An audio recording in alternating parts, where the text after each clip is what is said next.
Oi, gente! Welcome to Maluland. Esse vídeo vai ser um bate-papo e a gente vai aqui responder para vocês algumas perguntas que surgiram nos nossos vídeos a respeito da nossa timeline para o visto EB2NW. Nós fizemos o processo consular, ou seja, todo pelo Brasil. E aí, à medida que nós fomos publicando esses vídeos, surgiram algumas perguntas ali nos comentários mesmo, e a gente compilou essas perguntas e vamos responder aqui hoje, né, X? Vamos falar um pouquinho da nossa experiência, tudo que tem acontecido. Hoje nós estamos há 6 meses aqui nos Estados Unidos, e aí vamos conversar um pouquinho, vai ser um bate-papo aqui. Vamos lá? Então, eu vou começar aqui, tá, Malu? Respondendo. A primeira pergunta que eu anotei, né, das que fizeram, foi a seguinte: por que o cachorro, né, não veio? Por que nós não trouxemos o nosso cachorro? O doguinho, né? Foi assim que perguntaram. Essa pergunta aí é uma pergunta bem difícil de responder, né? Porque isso foi uma das coisas que a gente teve que abrir mão, não teve como, né? Eu gostaria muito de ter trazido. As pessoas que acompanharam o processo todo aí de perto sabem, né? Que não foi fácil pra gente deixar o cachorro lá. Mas o que acontece?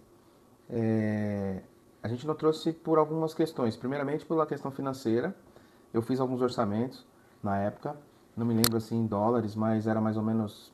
Era mais de 30 mil reais, 35 mil reais, uma coisa assim.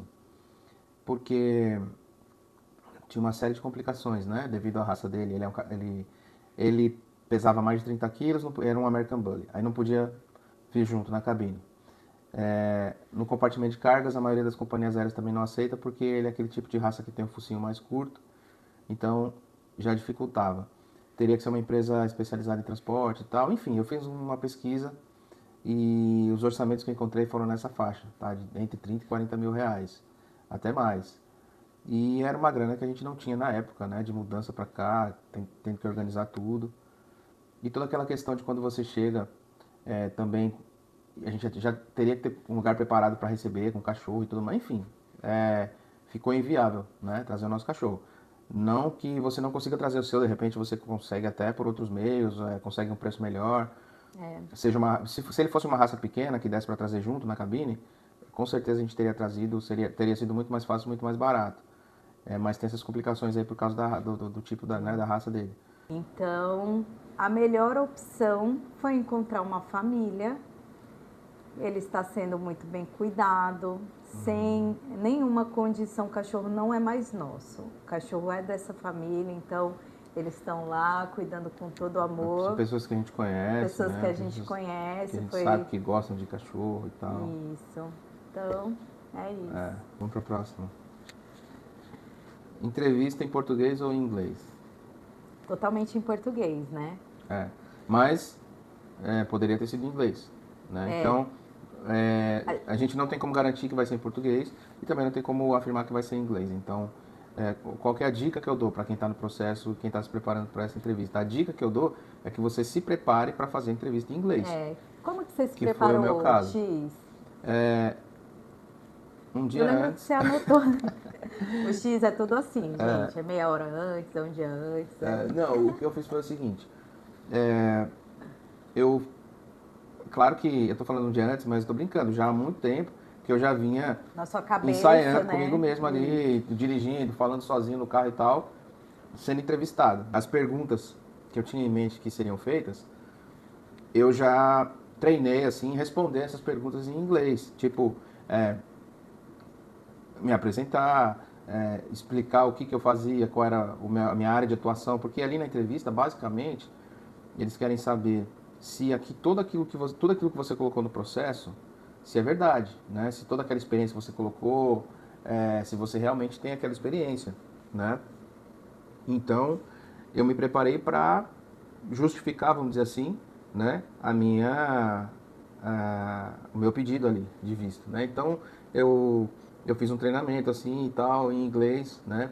Só que no dia antes da entrevista, isso era para eu ter feito antes, mas, né, como a Malu já falou, a gente vai deixando para frente. Mas eu anotei, assim, isso eu coloquei mesmo no papel, escrevi para ficar mais fácil de fixar, né? Eu escrevi aquelas perguntas, né, como se fosse alguém perguntando, mas o quê? Como eu falei, não era nada muito específico, era tipo uma apresentação mesmo, e falando sobre meu trabalho, falando sobre a minha experiência, falando sobre a minha formação acadêmica, né? Destacando esses pontos. Quem eu sou, minha formação acadêmica, falando um pouco, né, sobre minha família e a minha experiência, minha trajetória profissional, né? Desde quando eu comecei ali e tal, até o, o último trabalho, né? Mais ou menos isso, falando uma geral. Então, eu me preparei. Mas quando eu cheguei na hora da entrevista, o agente, né, que me entrevistou, ele era americano, mas ele falava português. Então, ele já começou perguntando assim em português. E aí, eu fiquei tranquilo, né? Porque Uma coisa a menos, né? tipo uma coisa a Porque menos. já Se é um ele momento tenso. se ele falasse, se ele me entrevistasse em inglês, eu estava preparado também para responder, né? Às vezes até com a Malu mesmo, né? Tipo, a gente conversava assim e tal, vai Malu, me entrevista aí. Aí ela fazia as perguntas e eu respondia em inglês. E foi até engraçado isso, porque eu só me preparei para responder em inglês. E quando o cara perguntou em português, eu, eu tive que pensar um pouco, né? Assim, porque eu já tava com aquele script meio que decorado, assim, né? Em inglês. Mas foi tranquilo, é lógico, eu tô falando aqui, mas a gente fala português, então foi muito mais fácil. Muito mais Foi muito mais tranquilo, tranquilo, né? Agora, se você não fala nada de inglês, seu inglês é zero, né? E você está no processo, eu recomendo que você procure já, né? Como esse processo é um processo demorado, já começa a fazer, né? Se preparar, começa a fazer umas aulinhas. Aí você pode pegar até o Professional Plan ou Business Professional Plan. Plan ou Isso aí Business você Plan precisa saber em e inglês. estudar bem, até para você também não escorregar e falar nada que esteja fora ali do que está proposto, né, no Business Plan. Ou Isso você no... precisa saber. Né? Porque com certeza o que ele te perguntar em relação à sua profissão está relacionado com o seu Business Plan ou com o seu Professional não Plan. pode ter nenhum tipo de contradição, né? Você não pode se contradizer. Né? E a próxima pergunta aqui. Qual o escritório? Nós fizemos o nosso processo com a Delon Law Firm. Eu vou colocar aqui o arroba deles. Nós recebemos a indicação desse escritório através de um amigo do X que já estava aqui. Inclusive, ele mora aqui na Flórida também. Inclusive, eu ainda não fui tomar um café com ele até hoje. 6 meses, meu Deus, que vergonha. Que vergonha. Cara, desculpa, vamos marcar, vai dar certo. Mas esse amigo do X, além de ser da mesma área profissional dele, já estava aqui, já estava com green card e indicou essa empresa. Nós não tínhamos disponibilidade de tempo, nem nos sentíamos preparados para fazer e nós optamos por pagar para tentar ser mais rápido e mais assertivo também. Eu pensava muito na idade, né, gente? Porque a gente correu contra o tempo, assim, na verdade, por isso que a gente contratou um advogado, né? E não me arrependo, foi assim, inclusive esse escritório, eles, no nosso caso, como eu falei aqui, tudo que a gente fala é baseado na nossa experiência. O nosso processo foi muito bem elaborado, isso eu posso dizer, né? Nós tivemos uma aprovação assim em 3 meses, menos de 3 meses. sem a desde que nós, RFE, desde que nós aplicamos, né? Do momento que nós aplicamos ali, né, o I-140, 3 meses e meio para ser aprovado, sem nenhum tipo de questionamento, não teve nenhum tipo de... Foi tudo, assim, sabe, tudo certinho. Então, realmente o processo foi muito bem feito, muito bem embasado, muito bem elaborado. Próxima pergunta, ó. Quanto tempo demorou o processo todo? Essa pergunta é muito boa. Essa pergunta é muito boa. Vamos por Não, partes, vamos lá. né? Eu vou tentar, a gente tem uma colinha aqui, eu vou tentar eu vou resumir. Nós temos entrada no processo em fevereiro de 2023, né? E o processo... Fevereiro de 2023. Isso, nós demos entrada. Nós né? demos entrada no processo, protocolamos o processo em fevereiro de 2023. E aí, a aprovação foi em agosto de 2024, né? Então vamos lá, fevereiro, março, abril, maio, junho, julho, agosto. É isso mesmo, 1 ano e meio. Mas, antes disso, nós tivemos que montar o processo. Então, teve um tempo de 1 ano e 2 meses, que foi o elaborando esse processo. Então, no total, deu 2 anos e 8 meses. Mas esse foi o nosso tempo, tá, gente? Porque nós conhecemos um casal, por exemplo, de amigos, que nós indicamos até o mesmo advogado, eles fizeram com o mesmo advogado, então... Tudo igual, praticamente a mesma época. E eles protocolaram em 4 meses. Então, nós demoramos 1 ano e 2 meses, mas é possível elaborar em 4 meses. Resumindo as datas aí. Fevereiro de 2023 foi, protocolamos o caso. Abril de 2023 tivemos a resposta que o pleito foi aprovado. Julho de 2023 tivemos a resposta que a documentação estava ok, tudo qualificado, oficialmente estávamos ali na fila para receber o green card. Entramos na fila, né? E aí, agosto de 2024, né? Um ano e um mês depois, marcaram quase um ano e 2 meses, porque foi no finalzinho de agosto, a nossa entrevista marcada, né? Para realmente finalizar o processo. Então, essa é a nossa timeline. E aí, vamos aproveitar já para responder uma outra pergunta que está lá na frente, que tem a ver com a timeline também, né? Sobre o Premium Process. Perguntaram se a gente usou esse recurso do Premium Process. Nós pagamos o Premium Process. O que é esse Premium Process? É uma taxa que você paga de $2.800, mais ou menos. $1.800, eu não sei se esse valor está atualizado, eu pesquisei na internet. E esse Premium Process, quando você aplica, você solicita que o seu caso seja analisado com uma certa urgência. Então, é como se fosse um fura-fila. Você paga e aquele tempo ali, depois que você protocolou o caso, né, deu entrada no I-140, eles têm 45 dias para te dar uma resposta. Mas isso não quer dizer que essa resposta vai ser positiva. Então, eles podem te dar uma resposta dizendo que precisam de mais evidências. E aí, você vai ter que preparar uma RFE, preparar as evidências que eles estão pedindo e tudo mais. Assim como pode ser uma resposta positiva ou também pode ser uma negativa. Tá? Então, só que no nosso caso nós achamos que não valia a pena pagar esse Premium Process porque nós descobrimos depois, né, que ele agiliza essa parte da fila, você tem uma resposta mais rápida, só que as próximas etapas, no caso, ficar aguardando para a entrevista, que no nosso caso demorou 1 ano e 2 meses, foi o que demorou mais, foi o que demorou né? mais, a gente teria esperado esse tempo do mesmo jeito, né? Então o Premium Process é só para você ter uma resposta, mas você vai entrar na fila do mesmo jeito, vai ter que esperar a entrevista do mesmo jeito, e quando a gente fez o processo, estava demorando até um ano aí para ser chamado, né? No nosso caso demorou até um pouquinho mais de um ano, então não faria sentido, né? Por isso que nós não fizemos. Isso. A entrevista foi apenas com o seu marido? Sim. No momento que eles chamaram para o guichê, né, a entrevista ela é feita assim. Tem os guichês e você se dirige até lá com a família e ficam todos em pé. Então, a gente já tinha combinado entre nós, né, que ele ficaria na frente no guichê para responder as perguntas. Porque eu que era o aplicante. Porque ele era o aplicante e eu ficaria atrás com o Daniel. E ele perguntou para mim, você já passou mais tempo que o permitido nos Estados Unidos e tal? Aí eu respondi que não, né? Aí ele perguntou para ela, o mesmo para você? Ele falou exatamente isso, o mesmo para você? Aí eu respondi, aí ela falou, sim. Sim. Aí ele, sim.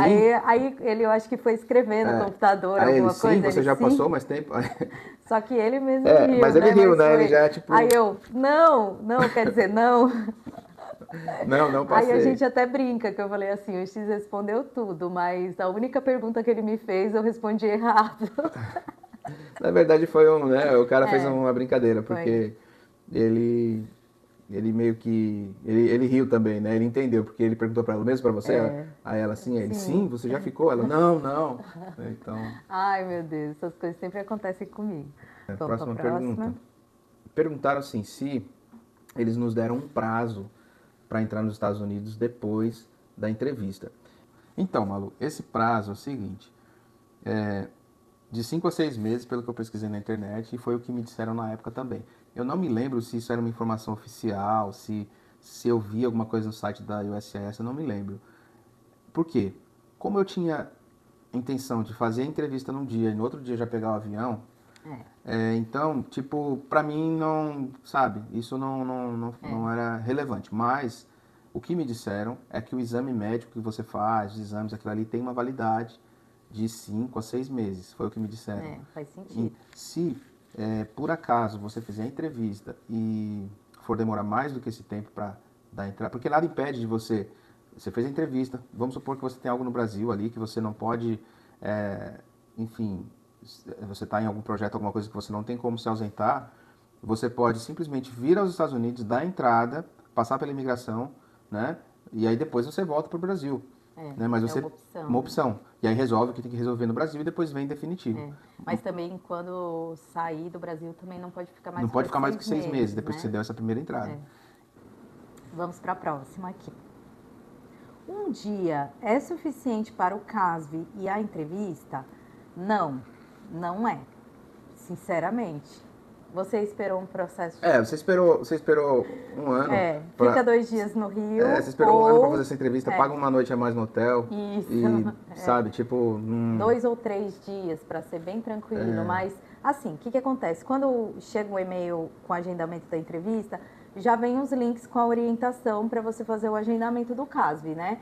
Então você vai optar, por exemplo, se você mora em São Paulo, em Recife, né, ou próximo, você pode fazer o CASV, você pode agendar, né, o CASV e fazer. Aí o seu CASV já fica ok, né, que você tira as digitais, tira foto, o CASV é para isso.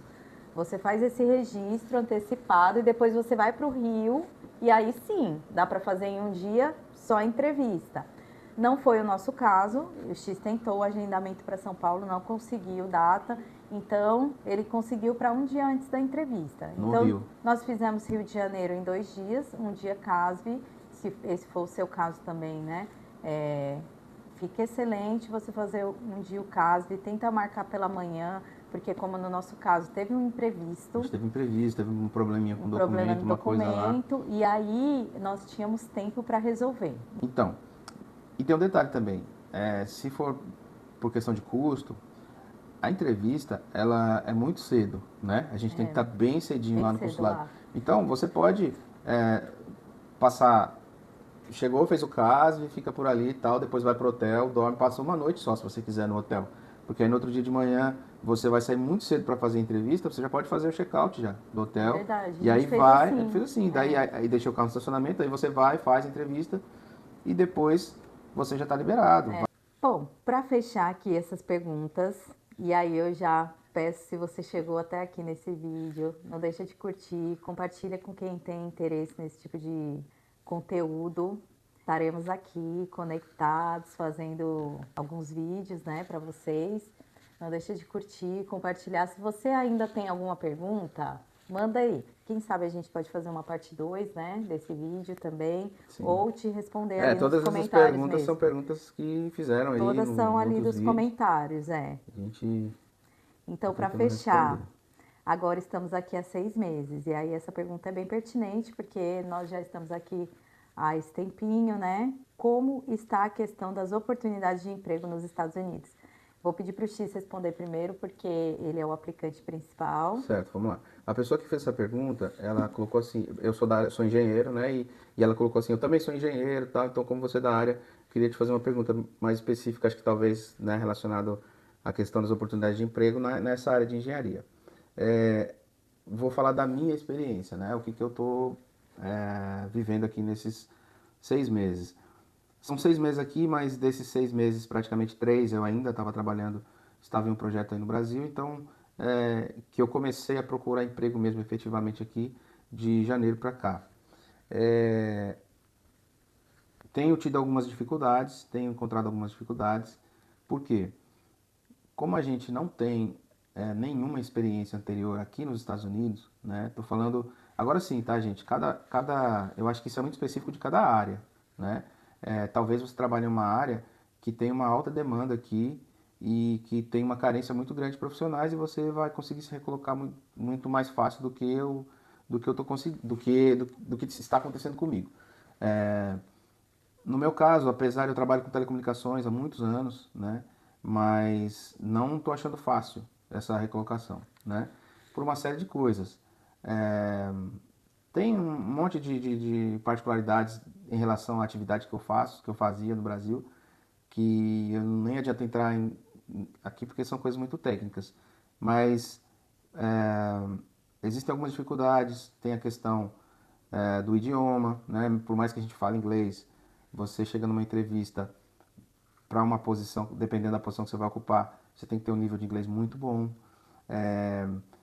Eles sempre contestam a sua experiência, no caso a minha, né? Eles sempre contestam a minha experiência, tipo, eu vi que você tem uma experiência muito boa e tal, mas e aqui nos Estados Unidos, o que você já fez aqui? Então esse primeiro emprego aqui não está sendo fácil, né? Então agora a gente está contando aí com uma ajuda de uma consultoria e tal, para tentar dar um norte aí, né? Porque o padrão do currículo aqui é diferente, né? O padrão do LinkedIn ali é diferente também. Tem alguns atalhos que a gente precisa aprender, né? Tem algumas manhas aí que a gente precisa aprender para poder se recolocar na área. Mas eu acho que isso é muito, muito, muito é, relativo, né? É. Porque a gente tem um amigo que ele já está trabalhando na área dele e também chegou aqui há mais ou menos o mesmo tempo que a gente, um pouco antes, ele chegou uns 3 meses antes e já conseguiu se recolocar. Venham preparados, eu acho que o que eu tenho para dizer é isso, você tem que vir preparado, primeiro preparado para, se por acaso você não conseguir se encaixar logo de cara, que é o que está acontecendo comigo, você está preparado para fazer o que precisa ser feito, né? Então, a forma que eu encontrei hoje para poder, né, pagar as contas aí, a Malu também está trabalhando e aí junto a gente está conseguindo organizar as coisas. Eu estou fazendo delivery, estou fazendo, agora comecei também com passageiro e tal. É esse tipo de trabalho que eu estou fazendo para poder, para a gente poder pagar as contas, né? E graças a Deus a gente está vivendo muito bem, né? Vou contar um pouquinho sobre como tem sido para mim, né? Eu sou administradora, há 6 anos eu estava fora do mercado de trabalho, ficava apenas em casa, né? E, claro, fazia alguns projetos pessoais, tinha algumas coisas ali que eu movimentava, mas estava fora do mercado profissional, né? É, quando chegou aqui, nós já tínhamos combinado que eu buscaria um trabalho. Ele ainda estava nesse projeto do Brasil, que pagava grande parte das nossas contas e tudo mais, mas a gente precisava complementar. Aí eu comecei a buscar trabalhos, vagas de entrada mesmo, nas lojas. O que eu percebi, né? Realmente o que a gente vê muitas vezes aí na internet é verdade. Tem placas de contrato assim em Todo todos os lugar, todo lugar que estabelecimentos, você vai, todas as estamos lojas, contratando, todo lugar. supermercados, todo lugar. Só que, a partir do momento que você chega e que você começa a aplicar para essas vagas, você vê também que não é tão simples assim. Tem todo um processo a ser seguido para esse tipo de trabalho, né, nas empresas. Comecei a entrar nos sites e fazer a aplicação. As aplicações, elas também são bem extensas, você tem que preencher tudo. Por exemplo, eu fiz o da Target, você assiste um mini curso ali e aí você responde as perguntas. São várias etapas. Apesar de ter feito isso para várias lojas, vários lugares, eu fui chamada para uma entrevista em uma das lojas. Não passei nessa entrevista, recebi uma negativa. Até que apareceu uma vaga temporária na Disney Springs para uma loja que chama Uniqlo, que é a loja que eu trabalho atualmente. Essa vaga ela era uma vaga temporária, então ela era uma vaga um pouco mais simples de aplicar. Eu enviei meu currículo e pronto, nem imaginava que eles iriam me chamar. Então eles me chamaram, apesar de ser uma vaga temporária, eu topei. Desse temporário se tornou um trabalho part-time fixo. Ganho US$ 15 a hora, é o salário mínimo daqui.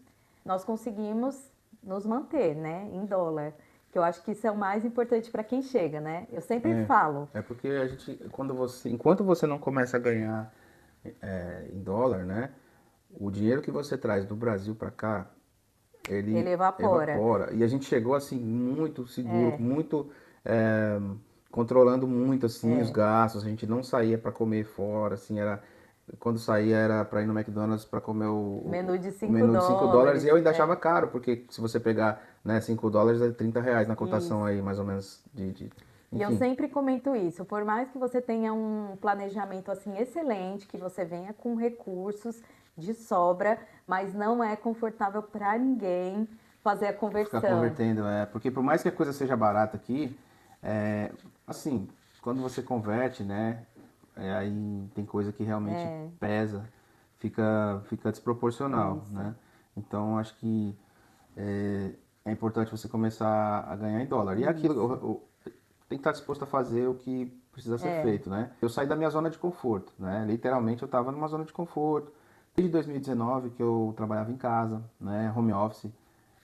Assim, eu saí da minha zona de conforto, né? Trabalhava na área, na minha área de conhecimento, um negócio que eu já fazia há muitos anos, estava acostumado, né? Então, é, literalmente saí da minha zona de conforto ali para tentar algo diferente, né? Eu acredito que mais lá na frente a gente vai colher bons frutos, né, dessa escolha. Então é isso, as perguntas respondidas. Muito obrigada se você chegou até aqui nesse vídeo. Não deixa de curtir, compartilhar com quem gosta desse tipo de conteúdo. E a gente vai estar aí, né? Fazendo mais e contando as novidades aí pra vocês. Se você gostou, deixa um like aí, comenta, compartilha e Até a próxima. até a próxima, até Um o abraço. próximo vídeo.